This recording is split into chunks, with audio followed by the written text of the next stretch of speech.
Top 5 ყველაზე ძვირადღირებული ავტომობილი ისტორიაში და ამაზე BMW-ს მოყვარულები გაცოფდებიან. მეხუთე ადგილზე 1957 წლის Ferrari Spider Scaleti გავიდა, რომელიც სულ რაღაც $35 მილიონ გაიყიდა. მეოთხე ადგილზე გავიდა 1962 წელს გამოშვებული Ferrari 330 LM, რომელიც სულ რაღაც $51.7 მილიონ გაიყიდა. ახლა კი მივუახლოვდით სამეულს და ამ რუბრიკისთვის მადლობა მინდა გადაუხადო Karus, სადაც შეგიძლიათ შეხვიდეთ დაარეგისტრიროთ თქვენი მანქანა და სხვადასხვა სერვისებით ისარგებლოთ.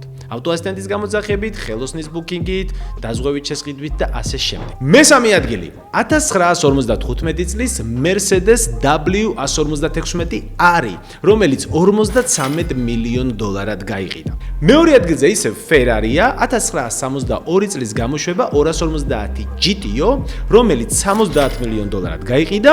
ახლა კი მეგობრებო, ყველაზე ძვირადღირებული ავტომობილი მსოფლიოში. პირველ ადგილზე გავიდა 1955 წელს წარმოებული Mercedes 300 SLR, რომელიც $142 მილიონ გაიყიდა. რომ აგიხსნათ ეს რამდენად დიდი თანხა, გეტყვით რომ ამ ფასად 578 ცალი Porsche 911 Turbo S-ის ყიდვა შეგიძლიათ.